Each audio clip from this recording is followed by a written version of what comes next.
In this blog post, we're going to discuss the difficulties that we encountered when we were editing our final media artifact. One of our first difficulties with editing was the CCTV camera. We found it difficult because we had to collaborate the date with the rest of our trailer, and it was also difficult because we had to work out the period over which the character within Iscariot would choose to do his hacking. In addition to this, we also wanted to have a time lapse, but we realised that the shot was such a quick shot it would be irrelevant. This was another difficulty that came up when we were editing. One of the biggest difficulties found when we were actually editing the media artifact was that our footage was too chronological. The way we fixed this was by actually breaking up the storyline, because at the beginning of it we had a 30-second sequence. In order to amend the original editing we had, we decided to create narrative enigmas which would break up the storyline, and therefore it creates more suspense and entices the audience.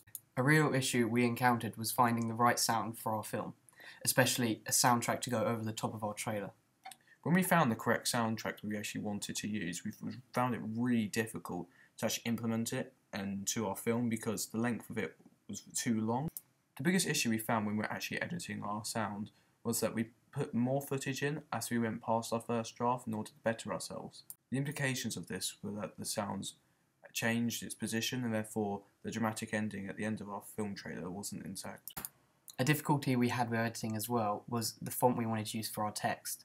We wanted to use a motif of green throughout, and we had a lot of struggle between the group about which colour, like which shade of green to use and which font to use for this text throughout the trailer. We took inspiration from a new film that was released this year called Whiplash, as within their trailer they have a really dramatic ending where lots of text is used. They used a lot of quick cuts at the end between each text and then a shot between each text, and we tried to emulate this at the end of our trailer.